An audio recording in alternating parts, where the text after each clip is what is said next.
वाराणसी में बाबा विश्वनाथ के कपाट खुले। मुख्यमंत्री योगी आदित्यनाथ ने बाबा के दर्शन के साथ ही काशी विश्वनाथ कॉरिडोर की प्रगति की ली जानकारी।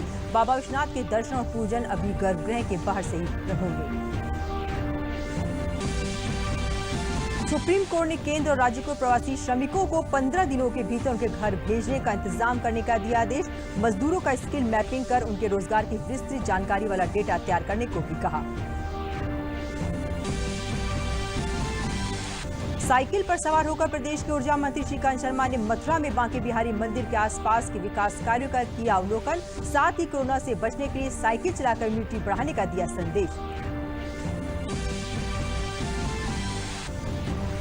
कोरोना संक्रमण से बचाव के लिए कई पद्धतियों पर हो रहा है काम। योग और नेचुरोपैथी के माध्यम से शरीर की प्रतिरोधक क्षमता बढ़ाए जाने के बारे में बताए जा रहे हैं उपाय। नेचुरोपैथी के माध्यम से संक्रमण के खतरे को किया जा सकता है कम। नमस्कार, मैं हूं दीपाली सिंह। अब समाचार विस्तार से। मुख्यमंत्री योगी आदित्यनाथ ने जनपद वाराणसी में भ्रमण के दौरान काशी विश्वनाथ कॉरिडोर की प्रगति की जानकारी प्राप्त की। धर्मार्थ कार्य मंत्री स्वतंत्र प्रभार डॉक्टर नीलकंठ तिवारी तथा मंडलायुक्त दीपक अग्रवाल ने कॉरिडोर की प्रगति के संबंध में मानचित्र के माध्यम से विस्तार से मुख्यमंत्री को अवगत कराया। भ्रमण के दौरान मुख्यमंत्री ने श्री शिव प्रसाद गुप्त मंडलीय चिकित्सालय के कोविड-19 ट्रू नेट लैब का उद्घाटन भी किया। पूर्व में मुख्यमंत्री ने काशी विश्वनाथ मंदिर में गर्भगृह के बाहर से ही बाबा का दर्शन कर ऑनलाइन पूजा का उद्घाटन भी किया। अब देश विदेश के लोग पूजा अर्चना ऑनलाइन कर सकेंगे।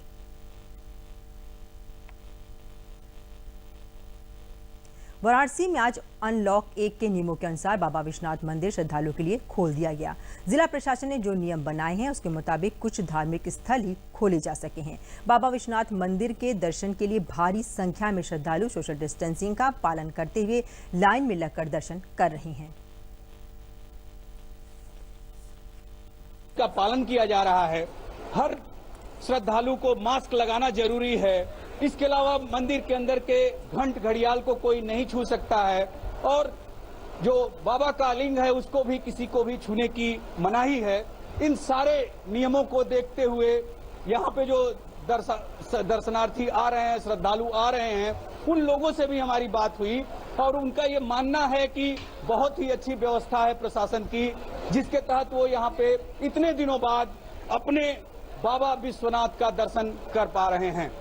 बाबा का आशीर्वाद हम लोग को मिला। हम लोग बहुत दिन बाद 80 डेज बाद हम लोग को दर्शन के लिए प्राप्त हुआ। आज हम लोग अच्छा तरीके से, प्रशासन भी बहुत बढ़िया तरीके से हम लोग को दर्शन कराया। हम लोग दूर बहुत डिस्टेंस, बहुत सिस्टम से दर्शन कराया। बाबा का आशीर्वाद हम लोग को बने। बहुत अच्छा दर्शन है, बहुत दिन बाद है बाबा का दर्शन हुआ था। दूर से भी देखा है तो भी अच्छा लग रहा है। एकदम सिस्टम से ही दूर दूर कर दिया था, जाइए जाइए करके अच्छा है।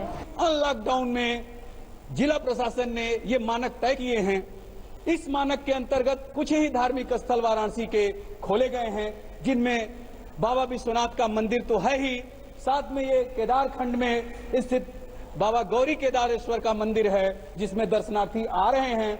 इसके अलावा एक मस्जिद ने उस मानक को पूरा किया है और एक गुरुद्वारे ने इस वाराणसी शहर के जो आज खोले गए हैं अनलॉकडाउन के नियम के अनुसार।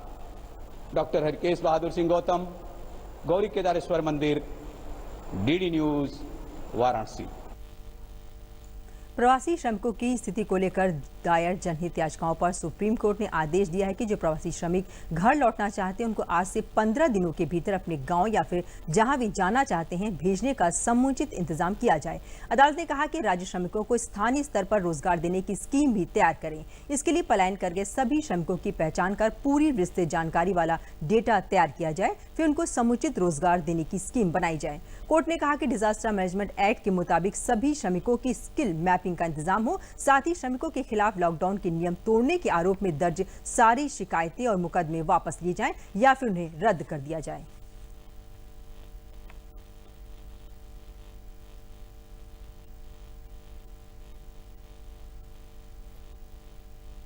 कोविड के ताजा आंकड़ों पर नजर डालें तो देश में कोरोना के सक्रिय मामले 1,29,917 हो गए हैं। 1,29,214 लोग कोविड-19 को हराकर ठीक भी हो चुके हैं। कोरोना के कारण 7,466 लोगों की मौत हो चुकी है। प्रदेश के परिवहन मंत्री अशोक कटारिया ने कहा है कि परिवहन व्यवस्था के दौरान कोरोना संक्रमण से सुरक्षित रहने के लिए दिशा निर्देशों का कड़ाई से पालन कराया जा रहा है। उन्होंने कहा कि बस में चलने वाले सभी लोगों को मास्क पहनना अनिवार्य कर दिया गया है। दूरदर्शन से बातचीत में उन्होंने कहा कि बस चालक और कंडक्टर को मास्क के साथ ग्लव्स पहनने के भी निर्देश दिए गए हैं।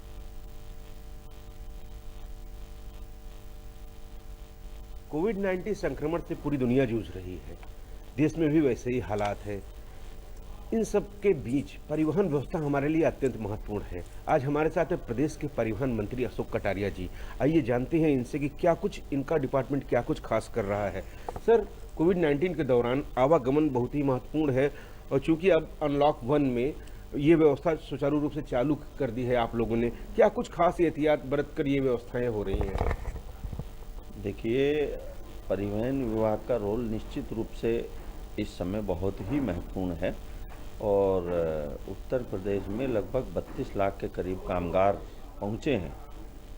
माननीय मुख्यमंत्री जी का निर्देश था कि कोई भी कामगार जब तक बॉर्डर पे आता रहेगा तब तक हम उसे बॉर्डर से लेते रहेंगे और उसके गंतव्य तक पहुंचाते रहेंगे। माननीय मुख्यमंत्री जी की संवेदनशीलता का ही ये परिणाम है कि उत्तर प्रदेश में अभी तक जो हमारी रोडवेज की बसें हैं, हमारी परिवहन व्यवस्था है, उसके द्वारा लगभग 32 लाख के करीब कामगार और मजदूर उत्तर प्रदेश के अंदर प्रवासी श्रमिक आए हैं। इतनी बड़ी संख्या में उत्तर प्रदेश के अंदर आए हैं, तो एक ये बड़ा काम पहले 27 मार्च से हमने शुरू किया और 27 मार्च से शुरू होकर वो अभी भी कंटिन्यूस चल रहा है। 1500 से ज़्यादा श्रमिक ट्रेनें उत्तर प्रदेश में आई हैं और जो श्रमिक ट्रेनें आई हैं उनको वहाँ से बस रेलवे स्टेशन से लेकर और उनके गंतव्य तक पहुँचाने का काम भी रोडवेज की बसों ने किया है। सर, आपने यात्रियों के लिए भी परिवहन व्यवस्था शुरू कर दी है। ऐसे में क्या कुछ खास एहतियात के निर्देश दिए गए हैं कि चूंकि जो यात्री हैं और जो आपका स्टाफ है उसको भी संक्रमण से बचाव के लिए क्या कुछ खास एहतियात बरतने चाहिए? देखिए, हम लोगों ने तय किया है कि जो भी यात्री हमारे यहाँ आएगा, परिवहन की सेवाएं लेगा, बसों में चलेगा, एक तो उसको मास्क लगाना अनिवार्य होगा, दूसरा सैनिटाइज अपने हाथों को करेगा और तीसरा हमने वहाँ अपने बस अड्डों पे थर्मल स्कैनिंग की सुविधा प्रदान की है कि जो भी बस अड्डे पे आएगा वहाँ थर्मल स्कैन किया जाएगा और वहाँ बस अड्डों पे सैनिटाइजर की व्यवस्था है।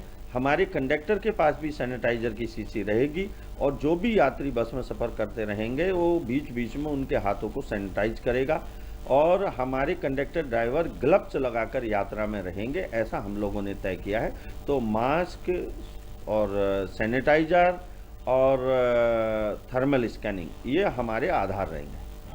ये जब अभी बस सेवा शुरू की गई है यात्रियों के लिए, तो एक स्थान से दूसरे स्थान पे ही बस रुकेगी अपने गंतव्य में, या कभी कभी होता है कि इंटीरियर में कुछ रूरल में कुछ यात्री मिल जाते हैं, क्या उनको बैठाना अलाउ है या आगे संभव होगा? देखिए, अभी हमने माननीय मुख्यमंत्री जी के निर्देश पर अंतर जनपदीय बस सेवा प्रारंभ की है। एक जिले से दूसरे जिले में बस की सेवा जाएगी और ये जो डिपो हैं हमारे, सब डिपो तक अभी बसें चल रही हैं और आने वाले जो दूसरा फेज होगा उसमें हम अंतर राज्य बस सेवाओं की ओर भी बढ़ेंगे। अभी हम केवल अंतर जनपदीय बस सेवा प्रदान कर रहे हैं और सभी प्रकार की टैक्सी आज चल रही हैं, सभी प्रकार की जो प्राइवेट बसें हैं वो चलने लगी हैं और माल वाहन तो पहले भी चल रहे थे, लेकिन और अन्य जो माल वाहन है वो भी चल रहे हैं।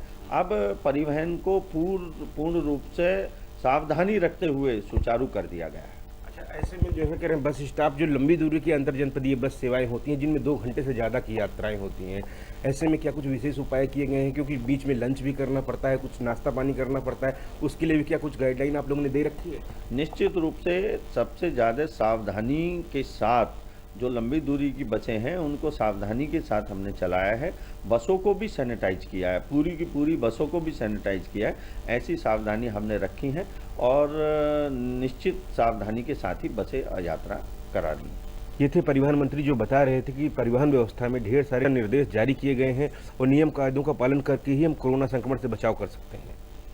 रामजी वाजपेयी के साथ विकास सिंह, डीडी न्यूज, लखनऊ। मथुरा के वृंदावन में विश्व बैंक की प्रो पुअर पर्यटन विकास योजना के अंतर्गत चल रहे विकास कार्यों का ऊर्जा मंत्री श्रीकांत शर्मा ने निरीक्षण किया। उन्होंने बांके बिहारी मंदिर क्षेत्र की गलियों में चल रहे विकास कार्यों का जायजा लिया। बांके बिहार मंदिर के आसपास की गलियों में अंडरग्राउंड विद्युत लाइन, सीवर और पानी की लाइनें डाले जाने का कार्य कराया जा रहा है। उन्होंने 30 जून तक इन्हें पूरा करने का समय भी दिया। वृंदावन के बाद उन्होंने मथुरा शहर में साइकिल चलाकर लोगों को पेट्रोल बचत के साथ इम्यूनिटी बढ़ाने का संदेश भी दिया। ऊर्जा मंत्री ने कहा कि देश के प्रधानमंत्री का संदेश था कि महामारी कोरोना को हराने के लिए इम्यूनिटी बढ़ानी होगी, जो कि साइकिल चलाने से बढ़ेगी, साथ ही पेट्रोल की बचत भी होगी। ऊर्जा मंत्री ने सभी सामाजिक दूरी का पालन करने और जरूरत पड़ने पर ही घर से बाहर निकलने की लोगों से अपील भी की।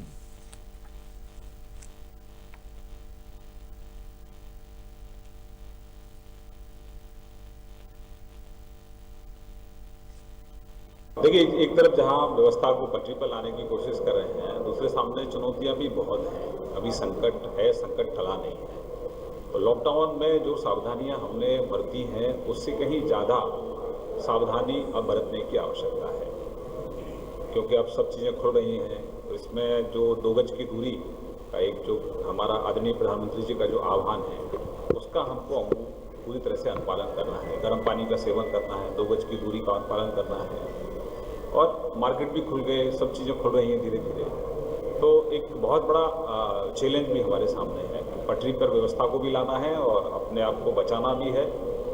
बचाव में ही बचाव है। हम लोग प्रयास कर रहे हैं अपने काम को अच्छे से करने का। ही आदरणीय प्रधानमंत्री जी के नेतृत्व में पूरे दुनिया के अंदर इस तरह से कोरोना को लेकर हमारी स्ट्रेटजी रही है। लेकिन अभी संकट है, अभी संकट टला नहीं है, तो सबको अभी पूरी मुस्तैदी के साथ काम करना पड़ेगा। बचाव में ही बचाव है। लॉकडाउन खत्म होने के बाद प्रदेश में पुनः स्वास्थ्य सेवाएं शुरू हो रही हैं। प्रदेश सरकार कोविड-19 के साथ ही राज्य में स्वास्थ्य सेवाओं की बहाली के बाद कोई कसर नहीं छोड़ना चाहती है। इसके लिए स्वास्थ्य मंत्री जिलों का दौरा कर रहे हैं। स्वास्थ्य मंत्री जय प्रताप सिंह पूर्वांचल के कई जिलों का दौरा करके स्वास्थ्य सेवाओं की हकीकत से रूबरू हो रहे हैं। कुशीनगर जिला अस्पताल पहुंचे स्वास्थ्य मंत्री ने जनरल सर्जरी और बर्न वार्ड का निरीक्षण किया और वहां भर्ती मरीजों से अस्पताल द्वारा मिल रही सुविधाओं की जानकारी ली। इस दौरान मंत्री ने खुले हुए विद्युत उपकरणों को देखकर नाराजगी जाहिर करते हुए उसे दुरुस्त करने का निर्देश दिया। निरीक्षण के बाद स्वास्थ्य मंत्री ने उपलब्धियां गिनाने के साथ ही नई योजनाओं की जानकारी भी दी।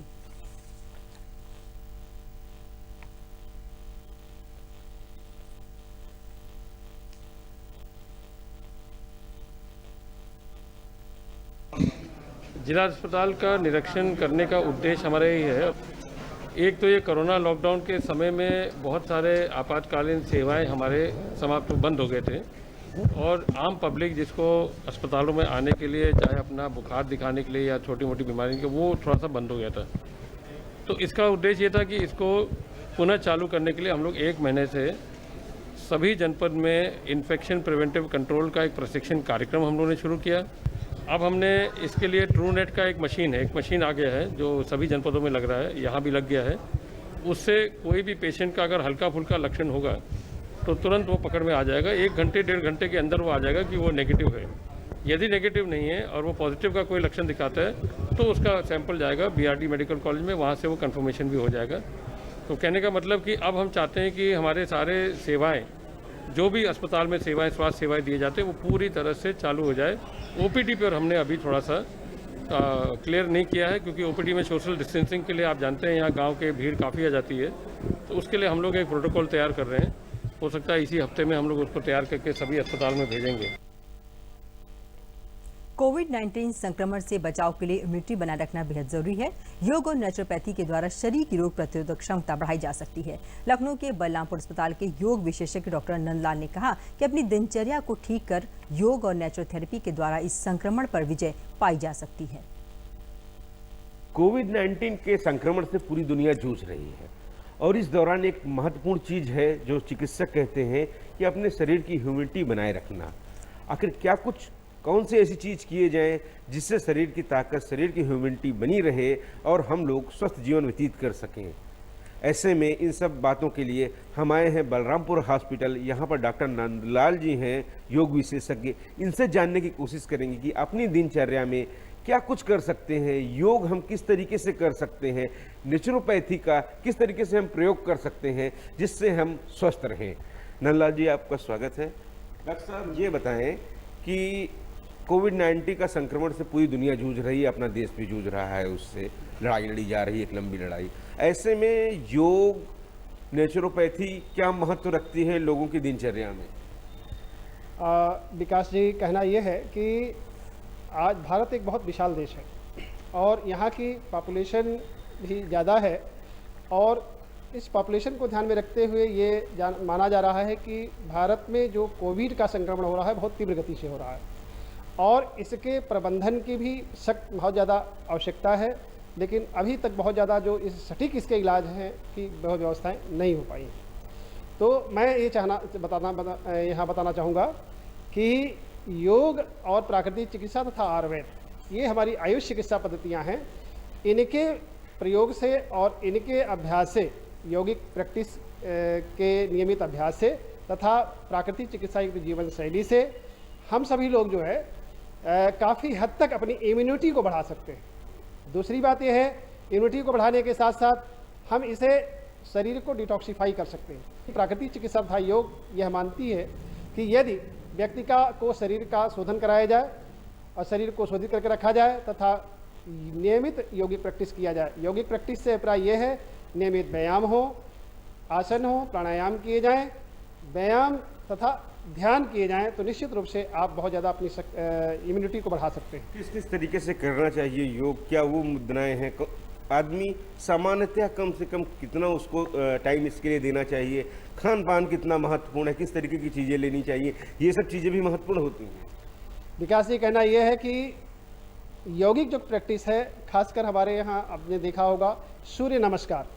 सूर्य नमस्कार एक ऐसी शॉर्ट टर्म यौगिक प्रैक्टिस है जिसको आप केवल 15 मिनट के अभ्यास से पूरे शरीर की जो चैनलाइज ऊर्जा है उसको जागृत कर सकते हैं और शरीर में इम्यूनिटी को भी बढ़ा सकते हैं। इसके साथ साथ नाड़ी शोधन प्राणायाम, भ्रामरी प्राणायाम, भस्त्रिका तथा कपालभाति जो ये हमारे हैं ये बहुत ही ज़्यादा इसमें उपयोगी है। मैं ये आपको बताना चाहूँगा कि कैसे अभी आप खासकर सूर्य नमस्कार जो काफ़ी उपयोगी है उसको कर सकते हैं।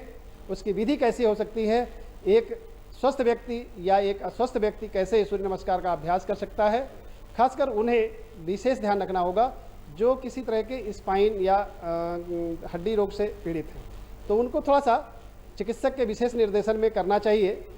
और सबसे बड़ी बात यह है कि अगर संक्रमण होता है कोविड-19 का तो निश्चित रूप से वो भी ज़्यादा से ज़्यादा प्रभावित हो सकता है। ऐसे में ये मेरा मानना है कि प्रातःकाल सुबह से लेकर के रात्रि तक की दिनचर्या प्राकृतिक चिकित्सा तथा योग के नियमानुसार होना चाहिए, जिससे व्यक्ति अपने आप को स्वस्थ रख सकता है। रही बात काढ़े की, तो काढ़ा हमारे जो आयुर्वेद चिकित्सा पद्धति है उसमें बनाया जाता है जो इम्यूनिटी को बूस्टअप करता है तथा उसे तरोताज़ा मन व्यक्ति को बनाए रखता है। इसलिए सुबह शाम जरूर काढ़े का प्रयोग करना चाहिए। अगर एक व्यक्ति काढ़े का उस हर्बल जड़ी बूटियों से बना हुआ काढ़ा होता है, अगर इसका प्रयोग किया जाता है तो काफ़ी अच्छा लाभ प्राप्त कर सकते हैं। बेहद ही महत्वपूर्ण है कोविड-19 के दौरान अपनी दिनचर्या बनाना, स्वस्थ भोजन लेना और स्वस्थ रहने के तरीकों पर अमल करना, क्योंकि कोविड-19 की इस लड़ाई में हम सब लोगों को मिलकर लड़ना है, सचेत रहना है, अपनी शारीरिक ताकत बनाए रखनी है, ह्यूमनिटी पावर बढ़ाए रखने के लिए हमें योगा भी करना होगा। रामजी वाजपेयी के साथ विकास सिंह, डीडी न्यूज़, लखनऊ। गर्मियों में व्यायाम करते समय लापरवाही की जाए तो समस्या पैदा हो सकती है। इस मौसम में सुरक्षित तरीके से व्यायाम कैसे किया जाए, देखते हैं इस खास रिपोर्ट के जरिए।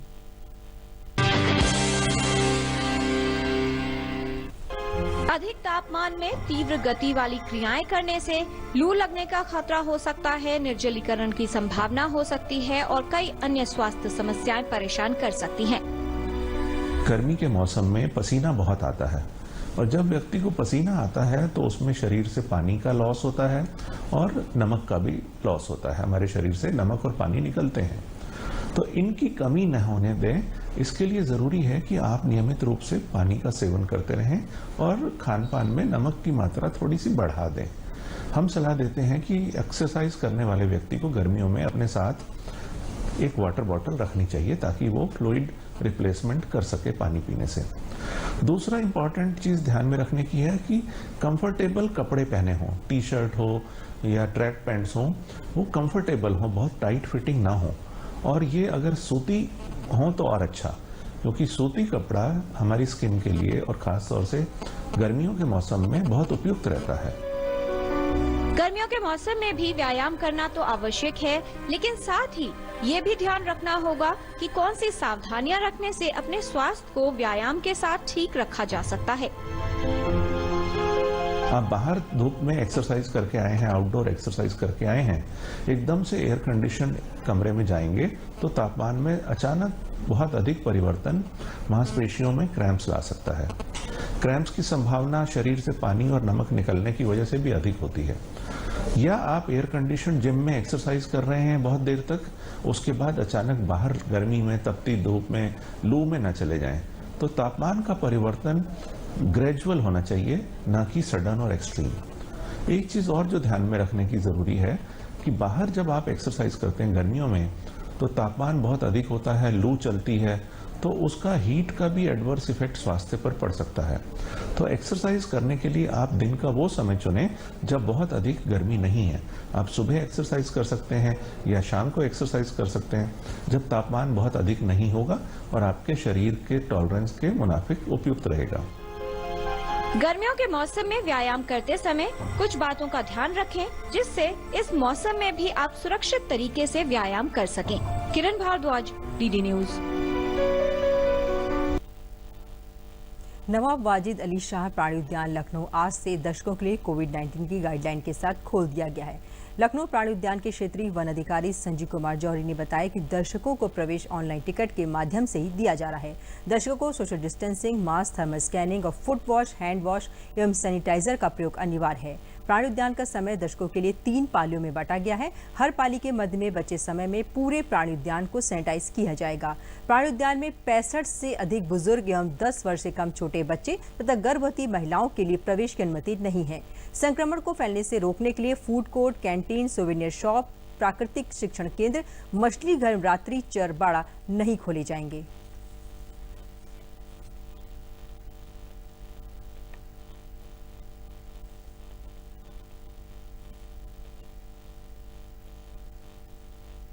मुझे आज यहाँ बहुत अच्छा लग रहा है। लॉकडाउन के कारण हम यहाँ आ नहीं पाए थे, अब आए तो बहुत अच्छा लग रहा है। यहाँ आकर मुझे बहुत अच्छा लग रहा है, क्योंकि पहले दिन खुला, काफ़ी दिन से हम सोच रहे थे यहाँ आने के लिए। आज यहाँ आकर मुझे बहुत अच्छा लग रहा है। लगभग 2.5 महीने लॉकडाउन में रहने के बाद प्रशासन और उच्च अधिकारियों के निर्देशानुसार प्राणी उद्यान को दर्शकों के लिए 9 जून से खोला जा रहा है। आने वाले सभी दर्शकों के लिए अनिवार्य है कि वो लोग ऑनलाइन टिकट लेंगे। हमारे यहाँ एक दिन में 3 पालियों में इसको खोला जा रहा है। 2-2 घंटे की 3 पालियाँ रहेंगी। मतलब पहले 8:30 से 10:30, दूसरा 11:30 से 1:30, तीसरा 3 बजे से 5 बजे तक। दर्शक आने के बाद गेट पर सबसे पहले उनका थर्मल स्कैनिंग की जाएगी। थर्मल स्कैनिंग करने के बाद वो अपने अंदर प्रवेश करने पर उनको आवश्यक रूप से सैनिटाइज करना होगा अपने आप को। 65 वर्ष से अधिक आयु के व्यक्ति और 10 वर्ष से कम आयु के बच्चों को लिए प्रतिबंधित किया गया है। और इसके साथ साथ जो अस्वस्थ रूप से होंगे उन लोगों को भी प्राणी उद्यान में प्रवेश नहीं दिया जाएगा। कोरोना संकट के कारण प्रदेश में लौटे प्रवासी श्रमिकों और लोगों को रोजगार देने और आत्मनिर्भर बनाए जाने का काम शुरू हो गया है। इसकी शुरुआत प्रदेश के जनपद मुरादाबाद में देखने को मिल रही है।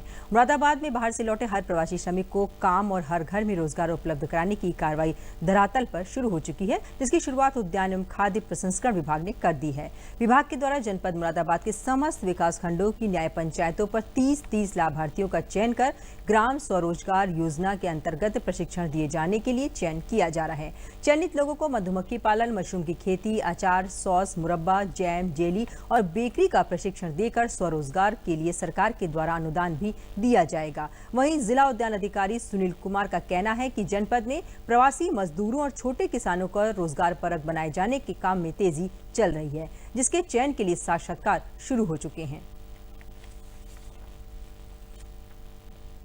आज जो हमारे जनपद में जो लोग बाहर से प्रवासी मजदूर आए हैं या जो हमारे यहाँ के छोटे छोटे किसान हैं जिनके पास भूमियाँ बहुत कम रह गई हैं, उनको बागवानी में के माध्यम से छोटे छोटे उद्यम स्थापित कराने के माध्यम से उनको लाभान्वित किया जाएगा और उनको वही उन्हीं के स्थान पे गांव में ही उनको रोजगार दिया जाएगा। इस तरीके के प्लान बना के मनरेगा योजना अंतर्गत हमने 100 हेक्टेयर का लक्ष्य रखा है।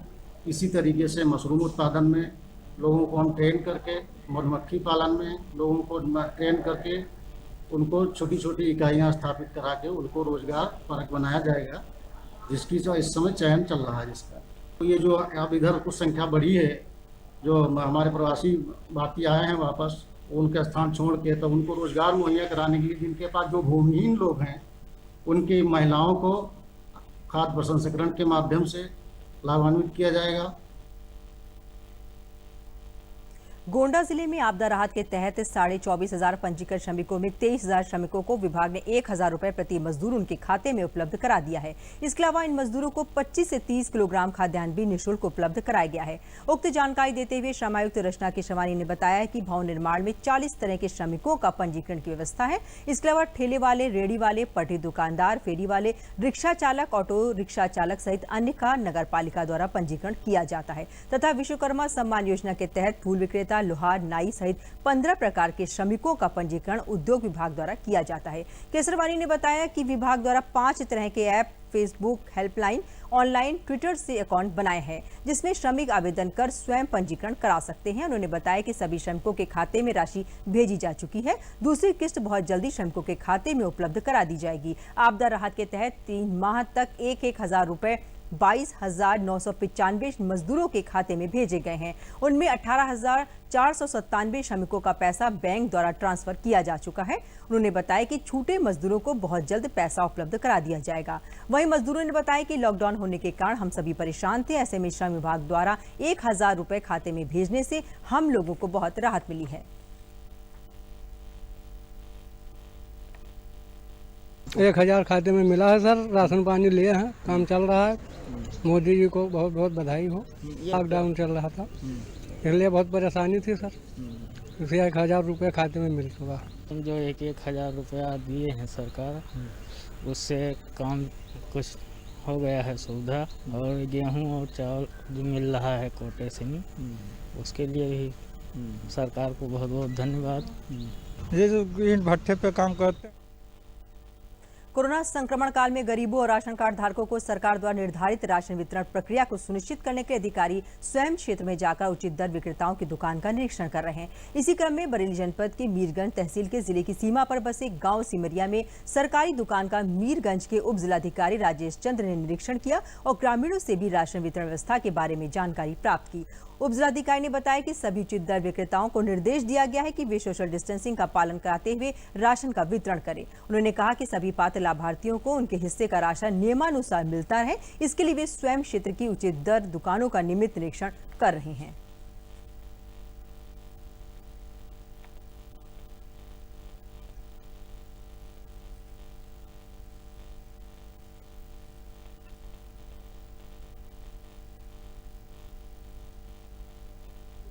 अभी फ्री राशन मिलता है क्योंकि मेरे पापा का जो जॉब कार्ड है ना, उस वजह से सरकार सर निःशुल्क गल्ला वितरण करा रही है लॉकडाउन में।